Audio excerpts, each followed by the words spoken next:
रुक जाओ, वो रेस्टोरेंट हम गरीबों के लिए नहीं है अभी, वहाँ सिर्फ अमीर लोग जाते हैं। एक बार मेरे कपड़े तो देखो, रोड पर कटोरा पकड़कर भीख मांगने वाली भिखारन लग रही हूँ। और जरा उस रेस्टोरेंट में खाना खाने वाले अमीरों को देखो, उनमें और हमें जमीन आसमान का फर्क है। नहीं अनन्या, तुम बहुत सुंदर लग रही हो। लेकिन अभी वो इस शहर का सबसे महंगा रेस्टोरेंट है, हमारी औकात वहाँ पानी पीने की भी नहीं है। तुम चिंता मत करो, मैंने आज के दिन के लिए पहले से ही सेविंग्स करके रखी है। आज तुम्हारा बर्थडे है अनन्या।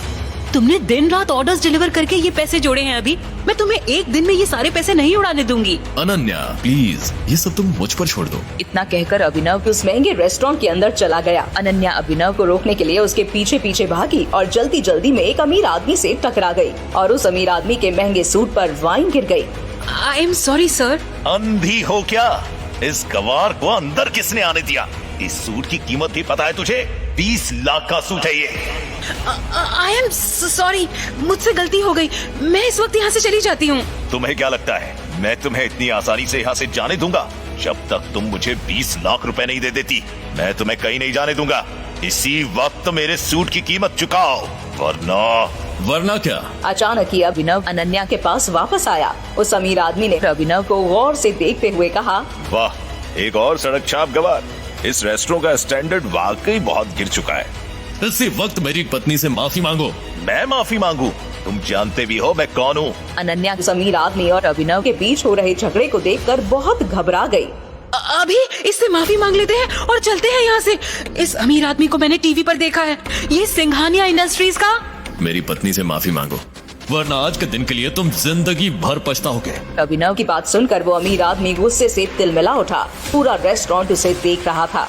मैं इस शहर का सबसे बड़ा हीरा व्यापारी हूँ। अमीर से अमीर लोग, मंत्री संतरी सब मेरे पॉकेट में रहते हैं। मैं चाहूँ तो चुटकी बजाते ही तुम्हारा नामो निशान गायब कर सकता हूँ। और अगर चुटकी बजाते ही मैंने तुम्हारे पूरे बिजनेस का नामो निशान ही गायब कर दिया तो? जब तक वो आदमी अभिनव की बात समझ पाता, अभिनव ने अपना फोन निकाला और किसी को एक मैसेज भेजा। अगले ही पल उस अमीर आदमी को एक कॉल आया और उसके पैरों तले जमीन खिसक गई। बेटा, हम बर्बाद हो गए, हमारी कंपनी के शेयर्स गिर गए और हमें करोड़ों का नुकसान हो गया। What? ये कैसे हो सकता है पापा? कोई हमें बर्बाद करने की कोशिश कर रहा है। क्या तुमने किसी बड़े आदमी को नाराज किया है? अगर किया है तो इसी वक्त माफी मांग लो, नहीं तो कल तक हम सड़क पर आ जाएंगे। वो अमीर आदमी अभिनव की तरफ मुड़ा और बोला, तुमने कैसे किया ये सब? तुम आखिर हो कौन? मेरी बात सुन बेटा, तुम यहाँ से भाग जाओ, वरना ये लोग तुझे भी मार डालेंगे। नहीं पापा, मैं आपको छोड़ के नहीं जाऊंगा। जिद मत कर अभिनव। बेटा देख, मैं तो अपनी जिंदगी जी चुका हूँ, अब जो भी करना है तुम्हें करना है, सब कुछ तुम्हें संभालना है। और मेरी बात सुन, एक बार यहाँ से जाए, उसके बाद दोबारा मुड़ के मत देखना, ठीक है? संजय ने कहा और अपनी उंगली में से एक सोने की अंगूठी निकालकर अभिनव को थमा दी। उस पर टी लिखा हुआ था। और एक बात हमेशा याद रखना, अपनी आखिरी सांस तक लड़ना है, समझ गया ना टाइगर? संजय ने अभिनव के माथे को चूमा। Run tiger, run tiger run! और अपनी बंदूक लेकर उन लोगों का सामना करने के लिए गली से बाहर निकल गए। संजय जैसे ही अपनी गाड़ी के पास पहुँचे तो राणा ने संजय पर बंदूक तान ली। टाइगर! इस कमीने का चेहरा मत भूलना।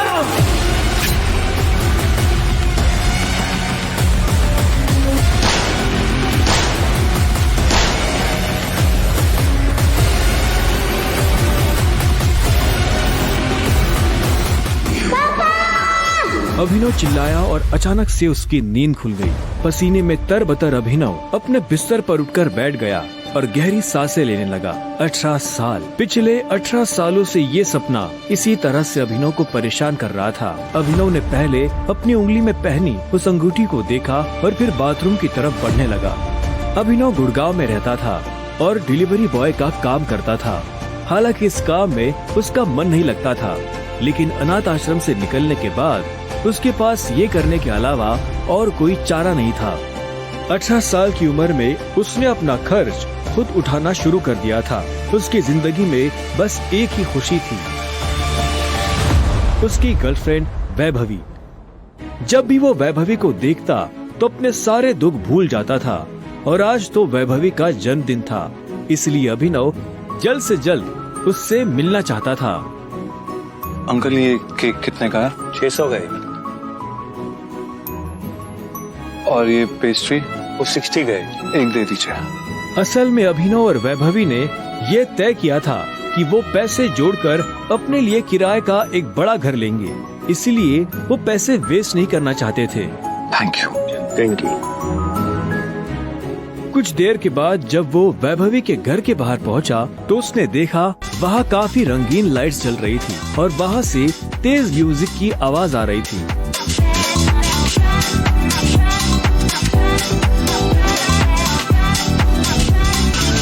वैभवी,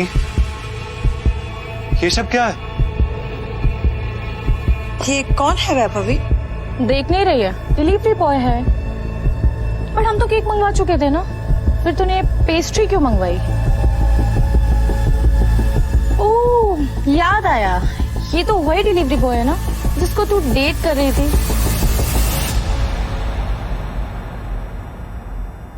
ओह कम ऑन यार वैभवी, तेरा स्टैंडर्ड इतना गिर जाएगा मुझे नहीं पता था। Babe, happy birthday babe. Abhinav Deven को अच्छी तरह से जानता था। वो एक बड़े बाप का लड़का था और हर वक्त वैभवी के आसपास मंडराता रहता था। देवेन को यहाँ देखते ही अभिनव का दिमाग खराब हो गया। उसके हाथ में एक बड़ा सा गिफ्ट था, उसके आगे अभिनव के हाथ में लटकी पेस्ट्री की थैली कुछ भी नहीं लग रही थी।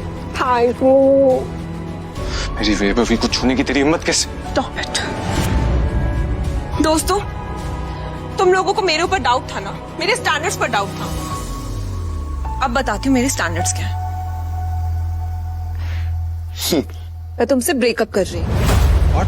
और नहीं तो क्या, बेचारी कब तक तुझ जैसे गरीब के साथ ऐसी आधी पेस्ट्री खाती रहेगी।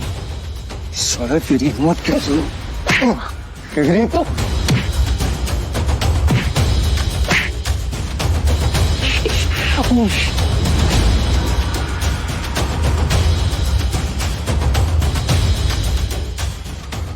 ये तुमने ठीक नहीं किया वैभवी। और अभिनव वहाँ से निकल गया। वो उन दोनों की शक्ल अब और नहीं देखना चाहता था। उसकी आंखों में आंसू थे और उसका दिल बुरी तरह टूट चुका था।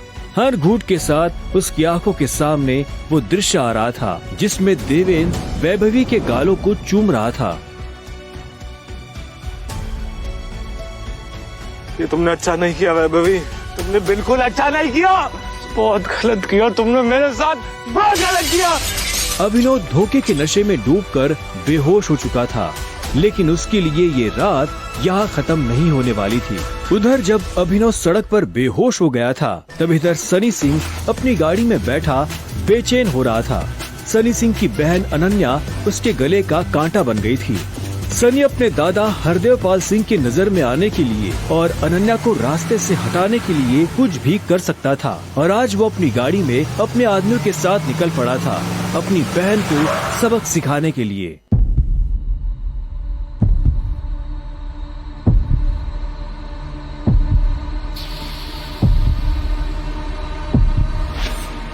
जल्दी करो, गाड़ी में डालो इसे।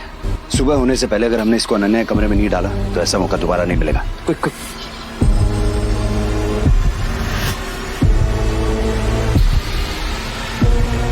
सनी के आदमी अभिनव को उठाकर सीधा रूम नंबर 409 में घुस गए।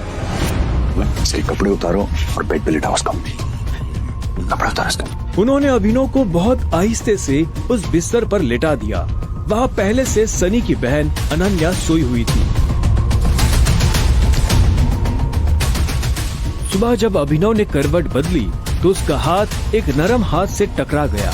अभिनव की नींद टूटी और उसने देखा कि वो एक अनजान लड़की के बगल में लेटा हुआ था।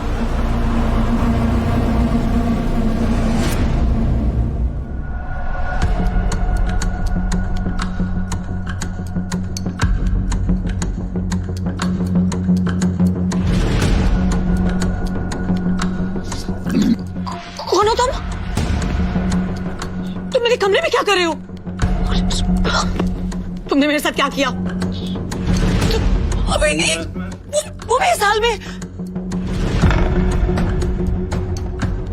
छी छी छी छी छी छी छी, शेम ऑन यू बहना। मुझे तो तुम्हारे कैरेक्टर पर हमेशा से डाउट था।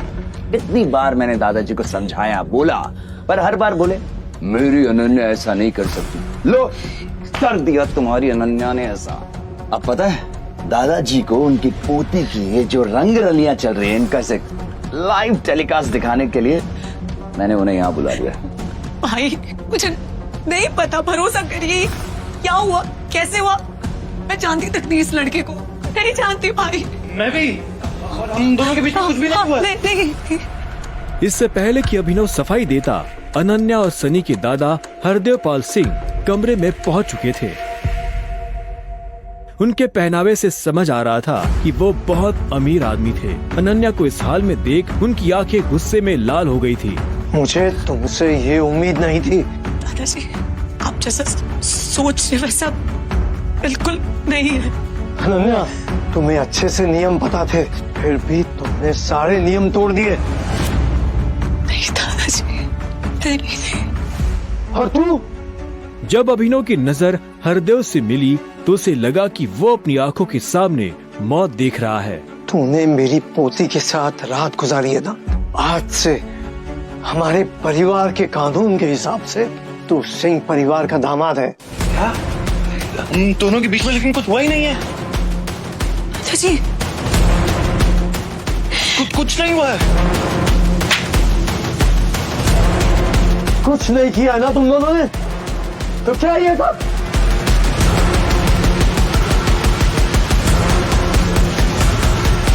इससे पहले कि अभिनव कुछ समझे, हरदेव के आदमियों ने उसे मारना शुरू कर दिया था। अभिनव हरदेव की उम्र का लिहाज कर रहा था, इसलिए उसने अपने आप को रोक लिया था।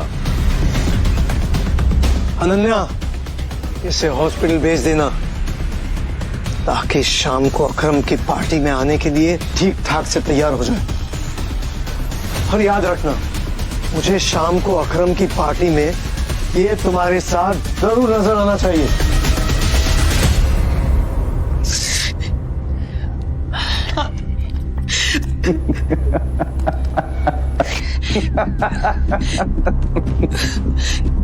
क्यों मेरी जिंदगी बर्बाद कर दी तुमने? क्यों?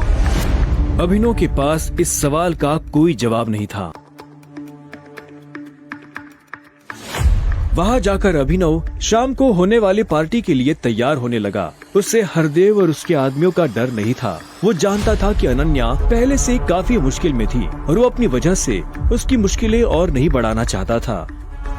अभिनव के पास ले देकर सिर्फ एक ब्लेजर था, वो भी उसके पापा का। वो जगह जगह से फटा और उधड़ा हुआ था, लेकिन जब अभिनव ने उसे पहना तो उसकी खूबसूरती ने ब्लेजर की सारी कमियां ढक दी। अभिनव का अंदाजा सही था, अनन्या का घर काफी बड़ा था।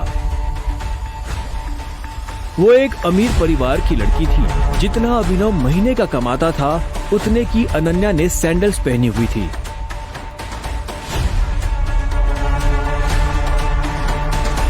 अनन्या की आंखों में दिख रहा था कि वो अभिनव से कितनी नफरत करती थी। अभिनव भी पार्टी में इतने बड़े लोगों के बीच जाने से घबरा रहा था। उसी घबराहट में उसने कब अपने पापा की अंगूठी को उंगली में गोल गोल घुमाना शुरू कर दिया, उसे पता ही नहीं चला।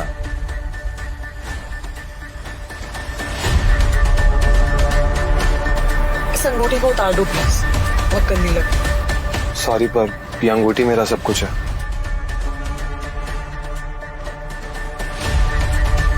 अकरम का घर किले जैसा था, जिसके चारों तरफ बाउंसर्स बंदूकें लिए खड़े थे। जैसे ही अनन्या और अभिनव अंदर आए तो इतने में उसकी नजर देवेन से टकरा गई। तू यहाँ क्या कर रहा है साले? अनन्या, पागल हो गई हो तुम? इस सड़क छाप में ऐसा क्या देख लिया?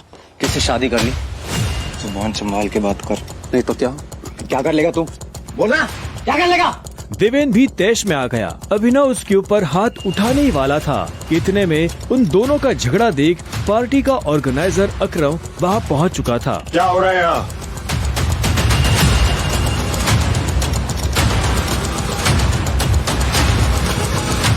अकरम सर, देखें इस आदमी को, ये क्रिमिनल है, जबरदस्ती आपकी पार्टी में घुसाया। इधर आओ।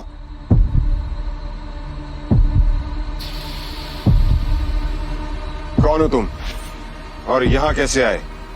एक्चुअली ये मेरे पति है। अकरम को अनन्या की बात पर विश्वास नहीं हुआ। तुम इस पार्टी में इनवाइटेड नहीं हो। इससे पहले कि मैं पुलिस को बुलाऊं, चले जाओ यहाँ से। Thank you Akram sir. और अनन्या, तुम भी इससे दूर हो, साला गरीब कहीं का। रुको। अकरम भागते हुए अभिनव के पास गया और उसकी अंगूठी को देखने लगा। मुझे तुमसे कुछ जरूरी बात करनी है, अकेले में। अच्छा, चलो। अकरम ने कहा और अभिनव का हाथ पकड़कर उसे अपने साथ अंदर ले जाने लगा। अनन्या, देवेंद्र, सनी और पार्टी में मौजूद बाकी लोग ये देख हैरान हो गए थे। कुछ देर बाद जब वो अकरम के कमरे में पहुंच गए तो अकरम ने दरवाजा बंद किया और अभिनव के पास आकर बोला, मैं तुम्हारी ये अंगूठी देखना चाहता हूँ। क्यों? करो बात, मैं ऐसे मांगने वाला नहीं हूँ, बस मुझे इसमें कुछ देखना है, प्लीज।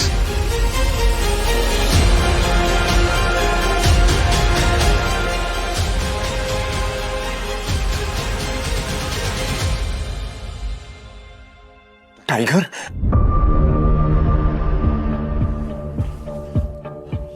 टाइगर? अभिनव ने अकरम के मुंह से ये शब्द सुना तो वो हैरान हो गया। उसे अचानक से अपने पिता के वो आखिरी शब्द याद आ गए जो उन्होंने अभिनव से विदा लेते हुए कह दिए थे। Run tiger, run tiger, run! लेकिन अभिनव हैरान था। उससे समझ नहीं आ रहा था कि अकरम ये सब कैसे जानता था। आखिरकार मैंने तुम्हें ढूंढ ही लिया टाइगर। टाइगर? हाँ, पिछले 18 सालों से मैं तुम्हें ढूंढने की कोशिश कर रहा हूं। तुम हमारे टाइगर हो, हमारी हजारों करोड़ों की एम्पायर की वारिस, जिसे हम 3 दोस्तों ने मिलकर शुरू किया था। मैं, तुम्हारे पापा संजय गढ़वाल और राणा अग्निहोत्री। वो देखो। इतना कहते ही अकरम ने दीवार पर टंगी एक तस्वीर की तरफ इशारा कर दिया जिसमें संजय, अकरम और राणा तीनों मौजूद थे। राणा को देख अभिनव को झटका लगा। उसकी आंखों के सामने वो सपना फिर से हरा हो गया जो वो हर सुबह देखकर उठता था। उस रात अभिनव के पिता को जिस आदमी ने गोली मारी थी वो राणा था। दोस्त होने के बावजूद राणा ने अभिनव के पिता के साथ गद्दारी की थी। अभिनव की आंखें चिंगारी सी लाल हो गई। क्या हुआ? तुम इतना गुस्से में क्यों? नहीं, मैं ठीक हूँ। आप मुझसे कुछ कहना चाहते थे? हाँ, तो मैं तुम्हें हमारी कंपनी द माफिया किंग के बारे में कुछ बताने वाला था, जिसे हम 3 दोस्तों ने मिलकर खड़ा किया था। द माफिया किंग, जिसके नाम से पॉलिटिशियन, सेलिब्रिटीज, इस देश का सबसे बड़ा आदमी भी कांपता था। लेकिन तुम्हारे पापा के जाने के बाद सब कुछ बिखर गया और इस दौरान हमारे कई दुश्मन खड़े हो गए, जिसमें सबसे बड़ा दुश्मन है इकबाल शेखावत। वो तुम्हें कई सालों से ढूंढने की कोशिश कर रहा है ताकि तुम्हें मारकर वो हमारा नामो निशान खत्म कर देना चाहता है। फिलहाल द माफिया किंग का सारा काम राणा का बेटा मोंटी संभाल रहा है।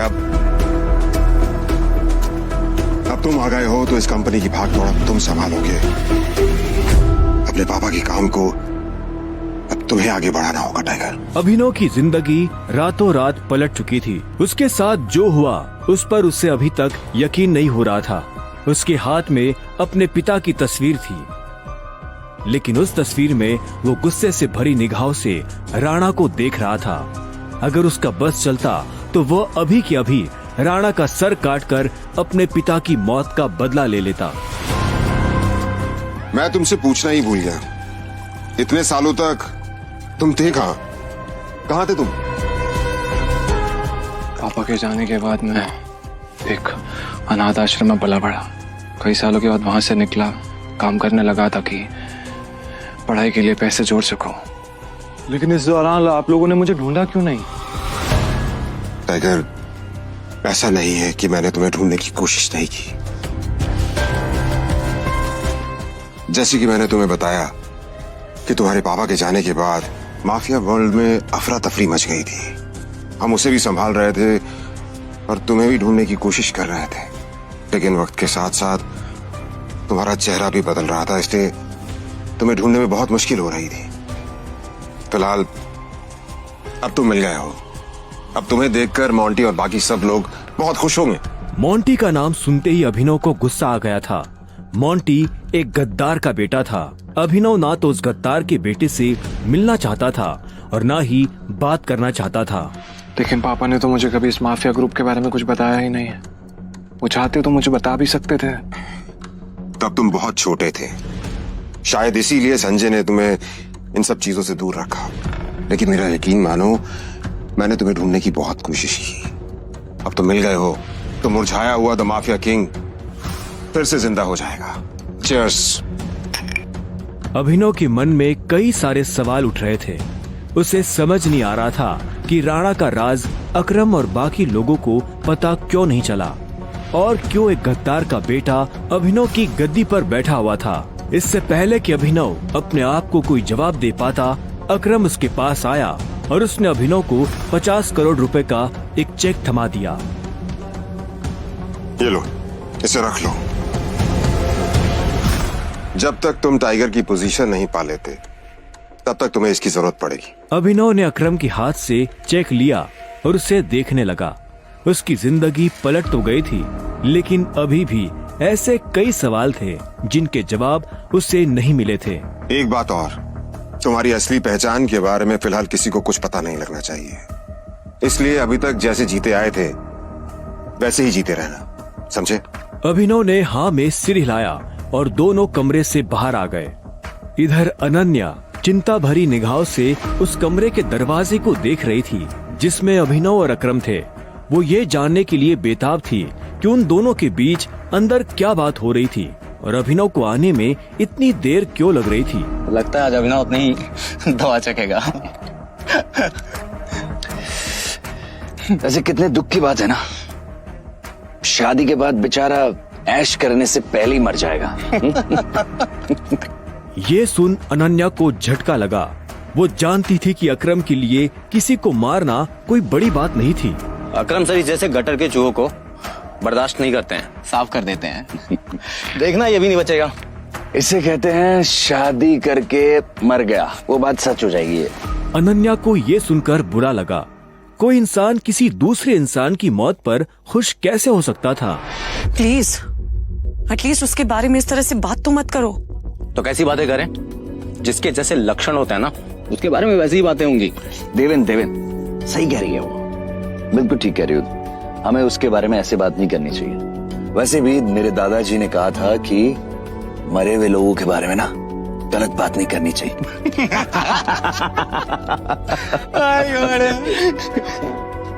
इससे पहले कि अनन्या कुछ कहती, अकरम अभिनव को लेकर बाहर आ रहा था। अभिनव के बदन पर एक छोटी सी खरोच भी नजर नहीं आ रही थी। जब देवेन और सनी ने ये देखा तो उनका मुंह हैरानी के मारे खुला का खुला रह गया।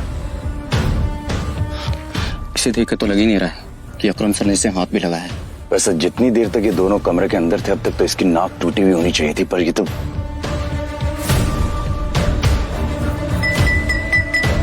लेडीज एंड जेंटलमैन, मैं आप सबको किसी से मिलवाना चाहता हूं।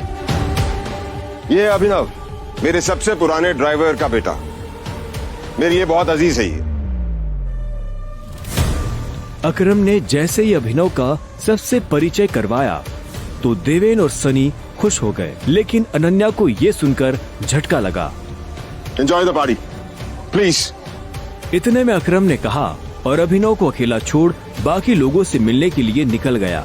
देवेन और सनी को अभी तक समझ नहीं आ रहा था कि अकरम अभिनव को इतना भाव क्यों दे रहा था।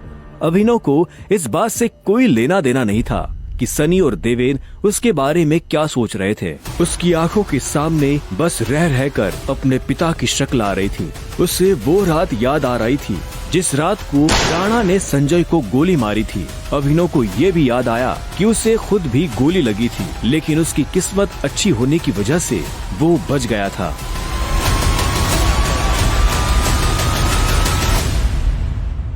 मुझे नहीं लगा था कि तुम अपने पैरों पर बाहर भी आ पाओगे। अच्छा, तुम्हें मेरी इतनी चिंता हो रही थी?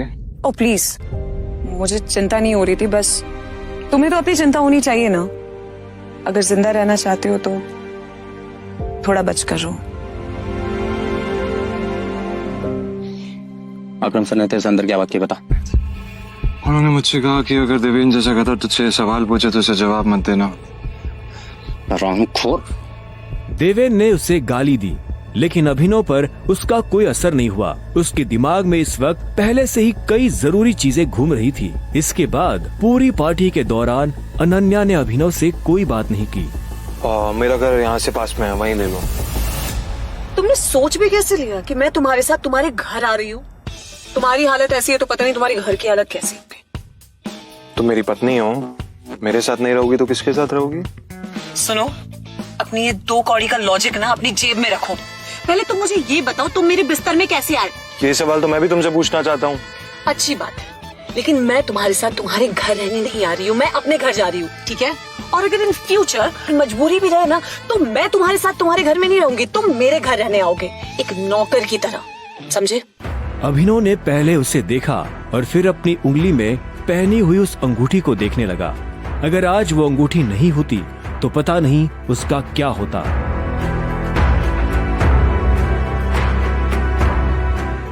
अगली सुबह जब अभिनव का अलार्म बजा, तब वो फिर से वही सपना देख रहा था।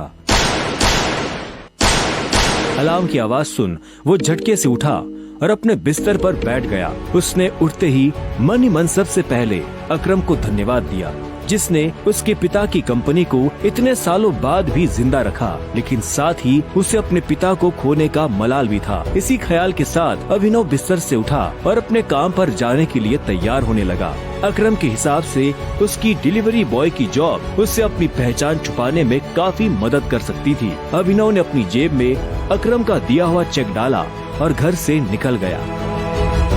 1 घंटे बाद जब वो अपनी बाइक से ऑफिस आया और कॉरिडोर में चलने लगा, तो उसे पीछे से आवाज आई, ए डिलीवरी बॉय। यह आवाज उसके साथ काम करने वाले हरीश की थी। उसे ऑफिस में अपना काम करने की नहीं, अभिनव को चिढ़ाने की तनख्वाह मिलती थी। क्या हुआ, कुछ काम है? मुझे देर हो रही है। हाँ, अबे तुझे किसी मीटिंग में जाना है, बॉस तुझे बुला रहा है। और भाई, कल तू कहाँ चला गया था बिना बताए? अपने बाप की बारात में गया था क्या? ये सुन अभिनव की नसें गुस्से में फटने को आई थी। वो चाहता तो अभी हरीश के सारे दांत एक मुक्के में अलग कर सकता था, लेकिन उसने अपने आप को शांत किया और उसकी बात का जवाब दिए बिना अपने बॉस के कैबिन की तरफ बढ़ने लगा। Good morning sir. ऐसा क्या है गुड इस मॉर्निंग में? अभिनव के पास इस सवाल का कोई जवाब नहीं था। ऐसे में उसके बॉस ने आगे कहा, कल तुम बिना बताए चले कैसे गए? अभिनव के पास इस बात का भी कोई जवाब नहीं था। वो चाहता तो अपने बॉस को कोई बहाना बनाकर टाल सकता था, लेकिन अभिनव झूठ नहीं बोलना चाहता था।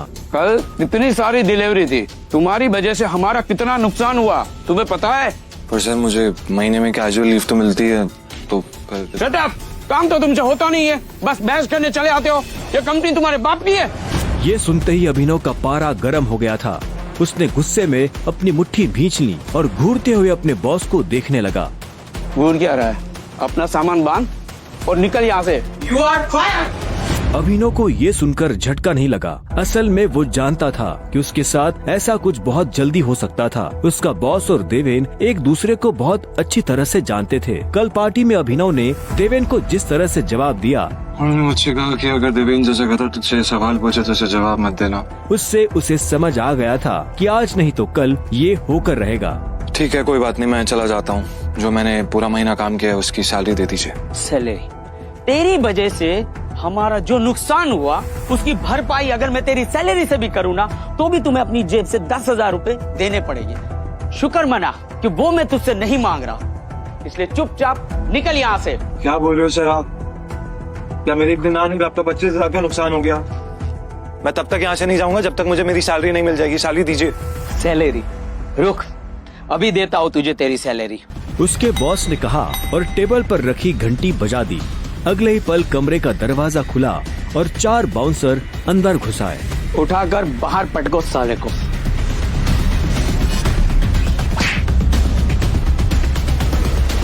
बॉस के मुंह से ये सुनते ही वो चारों अभिनव पर धावा बोलने के लिए टूट पड़े, लेकिन इससे पहले उनमें से कोई अभिनव पर हमला कर पाता, अभिनव ने उन्हें पटकनी दे दी थी। उसने किसी का हाथ तोड़ा तो किसी का पाँव, किसी के पेट में मुक्का मारा तो किसी के पेट पर लात। देखते ही देखते बॉस के सारे आदमी ढेर हो गए थे। बॉस ये देख भौचक्का रह गया था। अभिनव अब सीधा बॉस के पास आया और उसकी गर्दन पकड़कर बोला।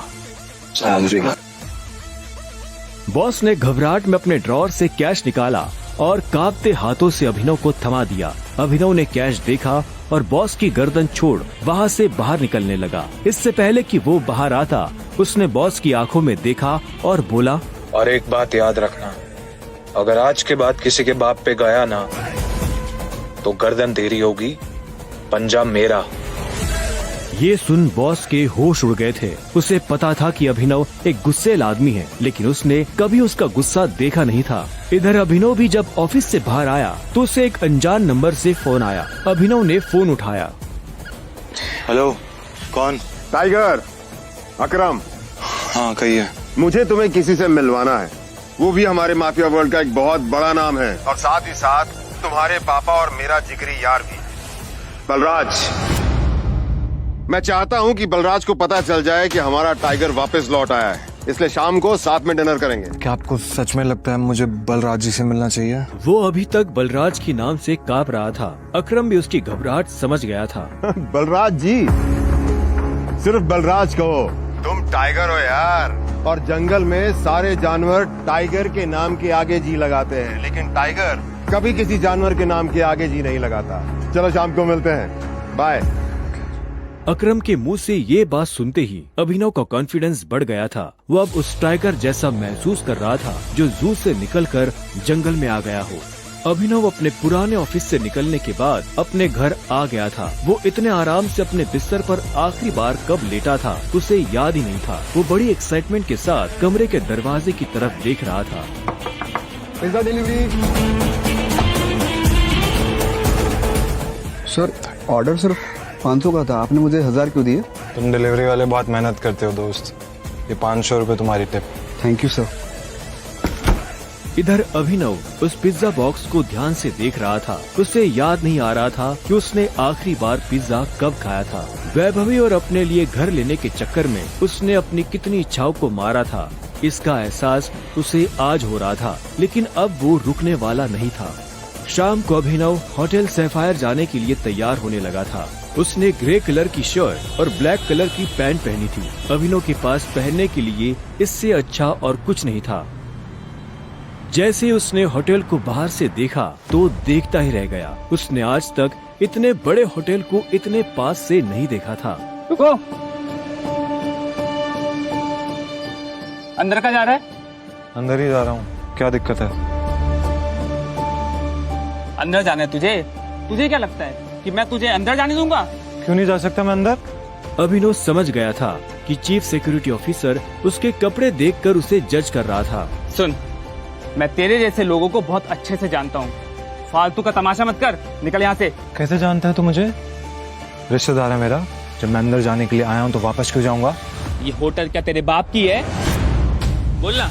ये सुनते ही अभिनव का माथा गर्म हो गया, लेकिन उसने गुस्से में कुछ नहीं किया। वो शांत रहा ताकि लोगों का ध्यान उसकी तरफ ना जाए। अभिनव 2 कदम पीछे हटा और उसने फोन निकालकर अकरम को फोन मिला दिया। हाँ टाइगर, कहाँ पहुँचे? मैं ये होटल की एंट्री पे हूँ अकरम। हमारा टेबल नंबर क्या है? Table number? अरे मैं इस होटल का मालिक हूँ, मुझे टेबल बुक करने की जरूरत नहीं है। तुम अंदर जाओ, आराम से बैठो, बस मैं पहुँचने ही वाला हूँ। मैं अंदर नहीं जा पा रहा हूँ, यहाँ पे कोई ये सिक्योरिटी वाला खड़ा है, वो कह रहा है कि मेरे जैसे इंसानों को अंदर नहीं जाने देता है। कौन है ये कथा? तुम एक काम करो, बस 10 मिनट में मैं पहुँचने वाला, तुम वेट करो, ठीक है? और ये इस ऑफिसर की वजह से मैं तुमसे माफी मांगता हूँ। ठीक, नहीं कोई बात नहीं। क्यों, बहुत हीरो बन रहा था ना? मैंने कहा था मैं तुझे अंदर जाने नहीं दूंगा। अगर प्रधानमंत्री को भी कॉल करेगा ना तब भी नहीं, समझा? चल निकल यहाँ से। अरे वो देखो तुम्हारा निठल्ला एक्स। आजा मजे लेते इसके।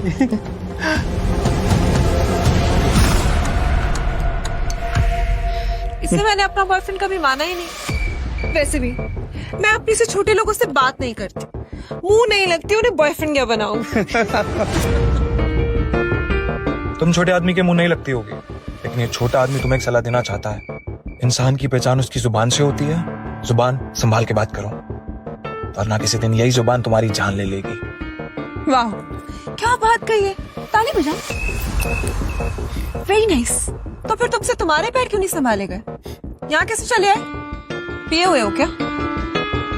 अकरम ने बुलाया मुझे यहाँ पे। अच्छा, अरे हाँ याद आया, अकरम सर ने उस दिन कहा था तू उनके किसी ड्राइवर का बेटा है, तो यहाँ अपने बाप की जगह ड्राइवर की नौकरी मांगने आया क्या?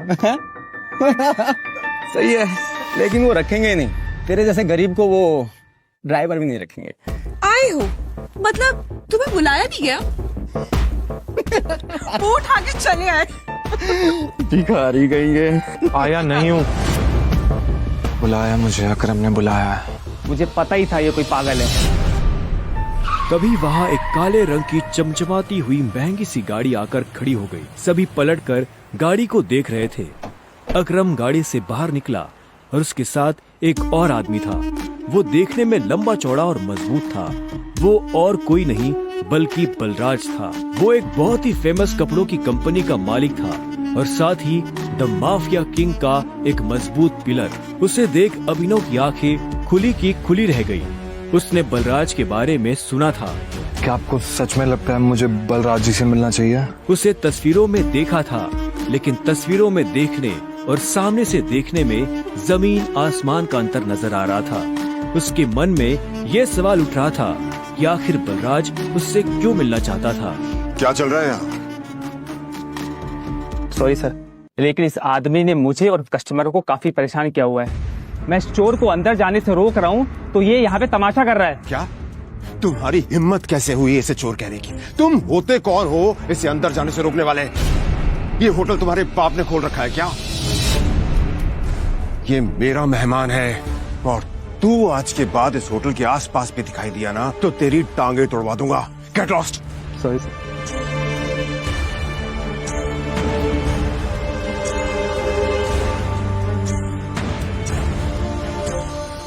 I'm sorry टाइगर, इस बेवकूफ की वजह से। नहीं, असल में तो छोटा आदमी का दुश्मन बना हुआ है आज की। आओ चलो। अकरम ने अभिनव को अपने साथ अंदर आने का इशारा किया। अभिनव अकरम के पीछे चला जा रहा था। उसे महसूस हो रहा था कि बलराज भी अपने भारी भरकम पैरों के साथ अभिनव के पीछे आ रहा था। कुछ देर के बाद वो होटल के एक आलीशान से कमरे के बाहर आ चुके थे। इससे पहले कि वो अंदर जाते, होटल का मैनेजर उनके पास आया और बोला, good evening sir, welcome sir, can I get something for all of you? एक काम करो, जो भी लीकर अवेलेबल है उसकी लिस्ट भिजवा दो। Sure sir, but sir if you don't mind, अपने होटल में जितनी भी लिकर्स अवेलेबल हैं मुझे सबके नाम याद है। We have tequila which is of 5 lakh rupees, vodka 8 lakh rupees, biscuit 10 lakh rupees and we have gin जो कि 12 लाख रुपए की है। Sir what would you like to have? Great. क्या है कि आज मेरे यहाँ बहुत खास मेहमान आए हैं, तो इसलिए जो सबसे महंगी है वो भिजवा दो और बाकी सब चीजें भी। Sure sir, I will get the best liquor for all of you. Good evening sir. Good evening sir. Akram, hotel तेरा, शराब तेरी, फिर भी तुम्हारा ये मैनेजर तुझे तेरी शराब की रेट क्यों बता रहा था, जबकि तू कोई भी चूज कर सकता है?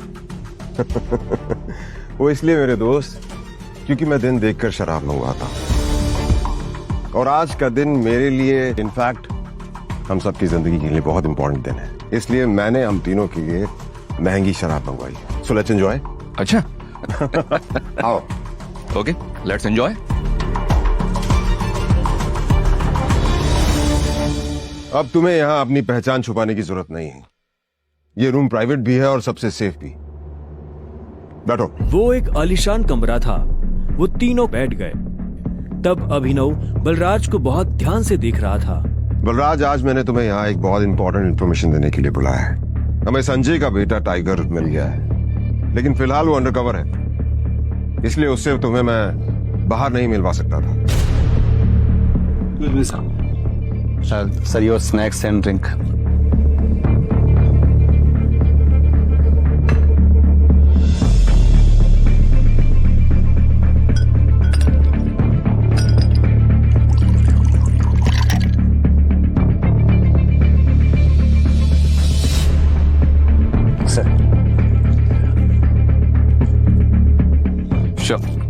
Cheers.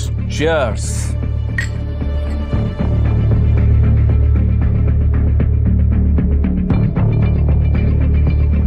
तो यही है टाइगर?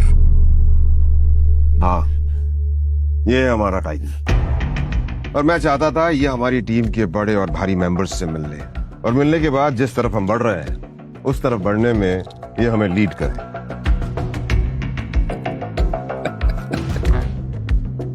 माफ करना दोस्त, पर मुझे थोड़ी हंसी आ रही है। वो क्या है ना, सब कुछ तो तू ही बोल रहा है। हमारा ये टाइगर गूंगा है क्या? हाँ बलराज, तुम्हें टाइगर के बारे में इस तरह से बात नहीं करनी चाहिए। माफ करना दोस्त, माफ करना। बोलनेस अच्छी लगी मुझे तुम्हारी। अच्छा,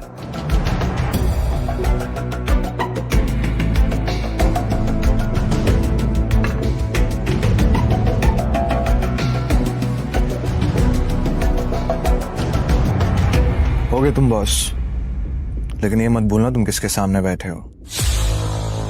टाइगर हूं मैं। टाइगर ना ही चुप रहता है, ना ही धीरे बोलता है। टाइगर सीधा धाड़ता है।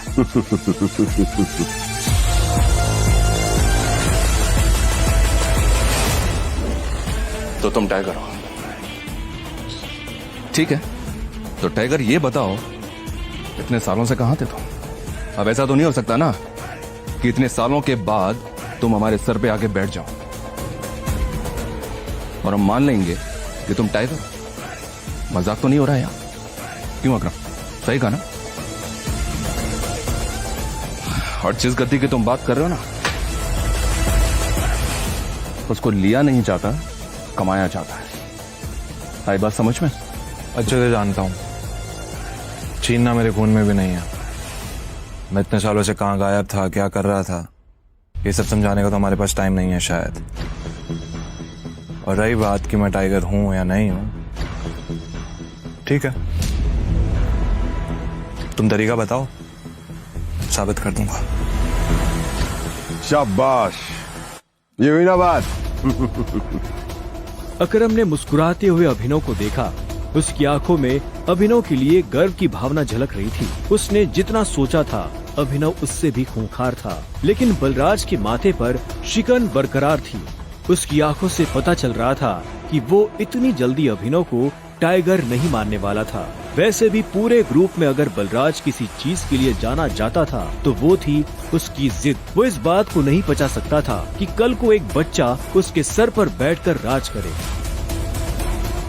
सिर्फ अकरम की शाबाशी से काम नहीं चलेगा प्यारे, पर मैंने अभी एक्सेप्ट नहीं किया है कि तुम टाइगर हो। तुमने कहा कि तुम साबित कर सकते हो कि तुम टाइगर हो, तो ठीक है, मैं तुम्हें चैलेंज देना चाहता हूं। ये क्या कह रहे हो तुम? Relax Akram, relax. Let's fight, लड़ते हैं। अगर तुम जीते तो हम मान लेंगे कि तुम टाइगर हो, लेकिन अगर तुम हारे तो हमसे कुछ पैसे लेना और गुड़गांव से कहीं बहुत दूर जाकर सेटल हो जाना। बलराज, क्या कह रहे हो तुम? ये सही नहीं है।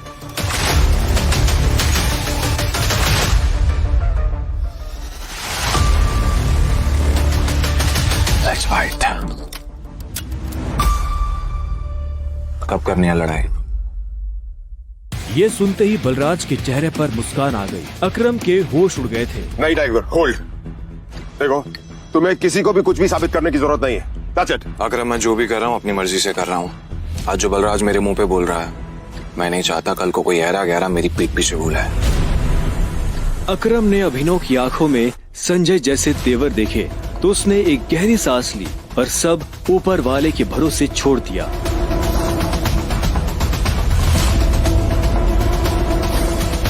लगभग 1 घंटे के बाद बलराज अभिनव और अकरम के साथ अपनी प्राइवेट एरेना में आ गया था। ये वही एरेना थी जहाँ पर बलराज अक्सर लड़ाई किया करता था।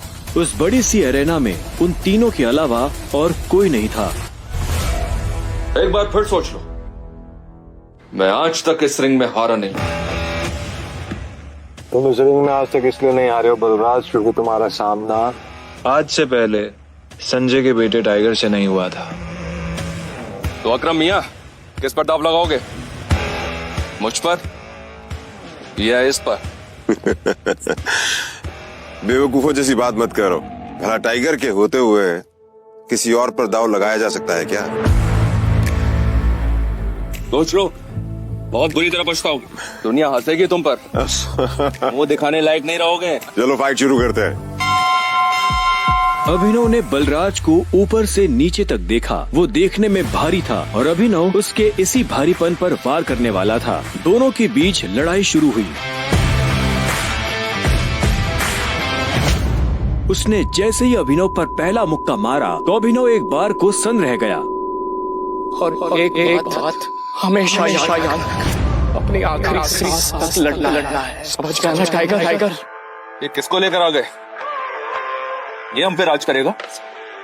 हाँ, मैंने कहा था ना कि कोई भी हमारे सर पे आकर बैठ जाएगा और बोलेगा कि मैं टाइगर हूं, और हम मान लेंगे? बिल्कुल नहीं। Come on. उसका मुक्का अभिनव की नाक तोड़ता। उससे पहले ही अभिनव को होश आ गया और उसने अपना सर नीचे झुका लिया। बलराज का मुक्का खाली गया और वो पलटकर अभिनव को देखने लगा। अभिनव गंभीर था। उसे याद आ रहा था कि बचपन से ही उसके पिता संजय ने उसे लड़ना सिखाया था। बलराज को इस बार गुस्सा आया। वो फिर से तेजी से अभिनव की तरफ बढ़ा और अभिनव ने झुक करके उसके पैर पर लात मार दी। बलराज अपने आप को संभाल नहीं पाया। अरे बलराज, सरेंडर कर दो। क्यों अपना रिकॉर्ड खराब कर रहे हो? मैं बाहर किसी से नहीं कहूंगा कि तुम टाइगर से हार गए। बलराज एक के बाद एक अभिनव पर मुक्के बरसाना शुरू कर दिए। अभिनव ने अपने आप को उसके मुक्कों से बचाया।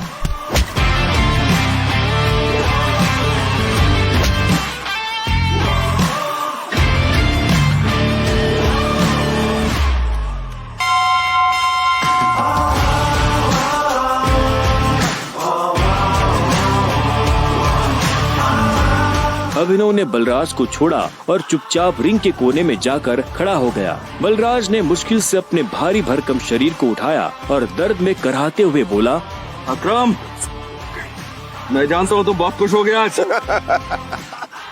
बलराज की कमर में मोच आई थी और उसने हंसते हुए अभिनव से कहा, कहाँ से सीखा ये सब? ये सब मुझे विरासत में मिला है, मेरी उस गद्दी के साथ। जरा पियोगे मेरे साथ? आज की पार्टी मेरी तरफ से। बलराज, ऐसे नहीं कहते, ऐसे कहते हैं कि टाइगर जी, क्या आप मेरे साथ शराब पिएंगे, पार्टी करेंगे? इस तरह। टाइगर जी, क्या आप आज मेरे साथ शराब पीना पसंद करेंगे? पार्टी करेंगे? हाँ, ओके। राइट। क्यों नहीं?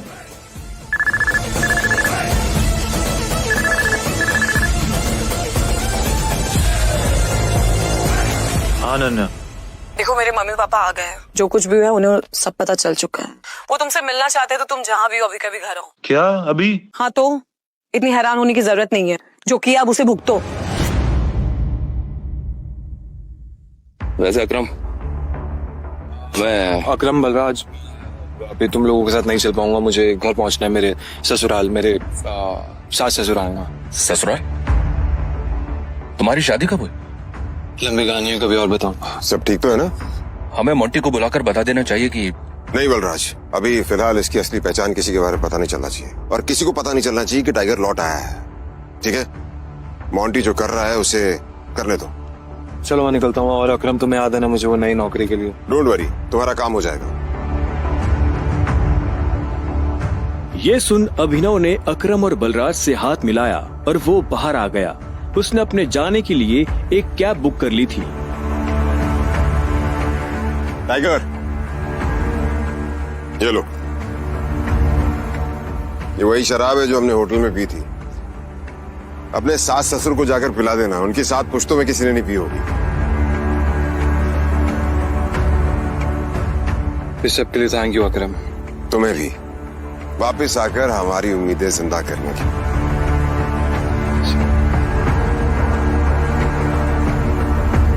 अब आजा कि अंदर रिंग में ही रहेगा। कुछ देर के बाद गाड़ी अनन्या के घर के बाहर आकर रुकी। अभिनव नीचे उतरा और गहरी सांसें लेते हुए घर के अंदर पहुंच गया।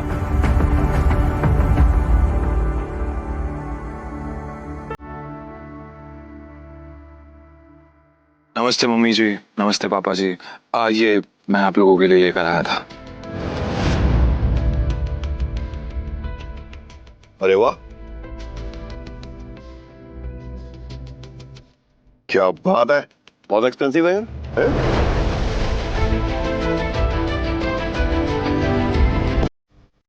क्या कोई वो है? देख। क्या तुम भी? मुझे तो लगता है ये बॉटल्स कैसे चोरी करके लाया होगा। तुम्हें लगता है इसके जैसा आदमी इतनी महंगी शराब अफोर्ड कर पाएगा?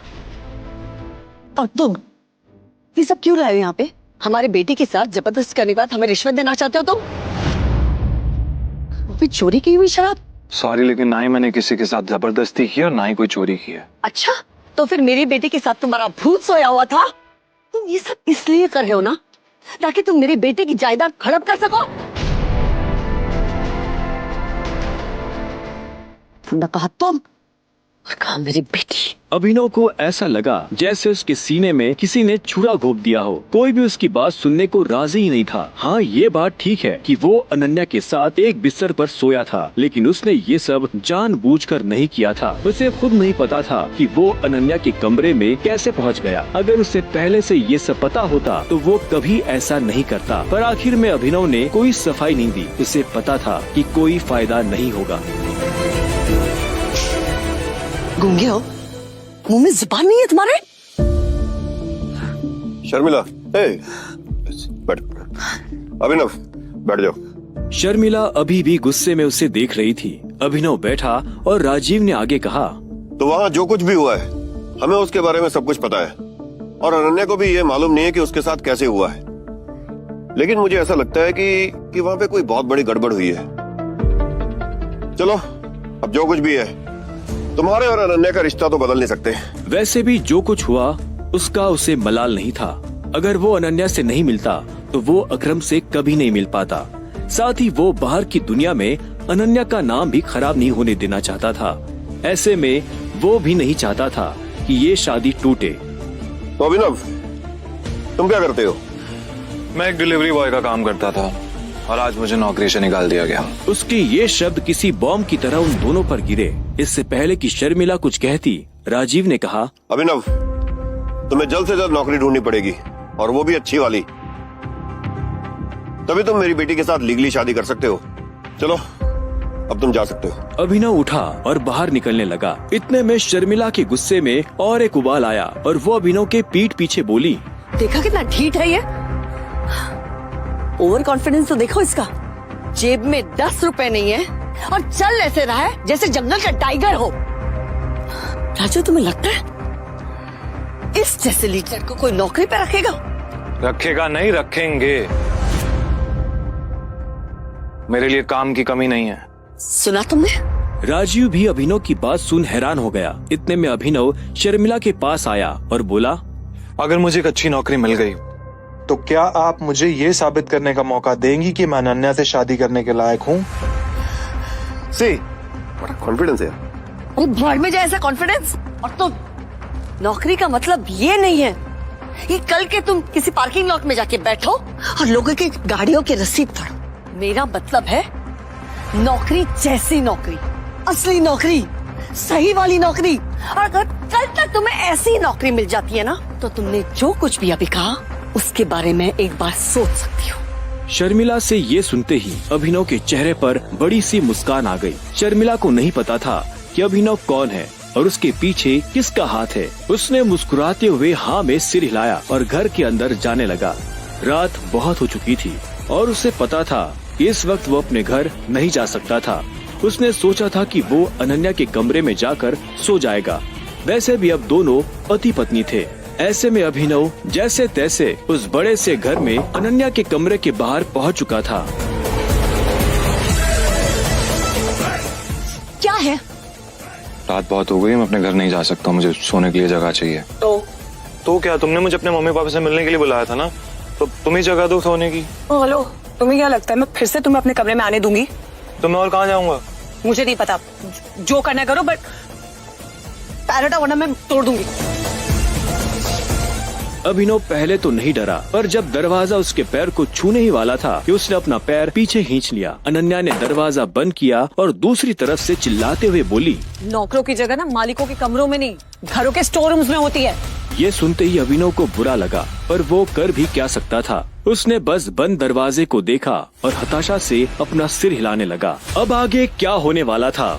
कहाँ सोने वाला था अभिनव? और क्या उसे इस घर में कभी इज्जत मिल पाएगी? और क्या होगा जब अनन्या के घर वालों को अभिनव की असली पहचान के बारे में पता चलेगा? इन सभी सवालों का जवाब पाने के लिए बस अपनी स्क्रीन पर नीले बटन को क्लिक करें, फिर प्ले स्टोर खोलने के बाद पॉकेट FM ऐप इंस्टॉल करें और फिर अपने मोबाइल नंबर से रजिस्टर करें। अब आप पॉकेट FM की ढेरों मजेदार कहानियाँ सुन सकते हो। सुनने के लिए तुरंत डाउनलोड करें पॉकेट FM और सुने ये दिलचस्प कहानी द रिटर्न ऑफ टाइगर, बिल्कुल मुफ्त।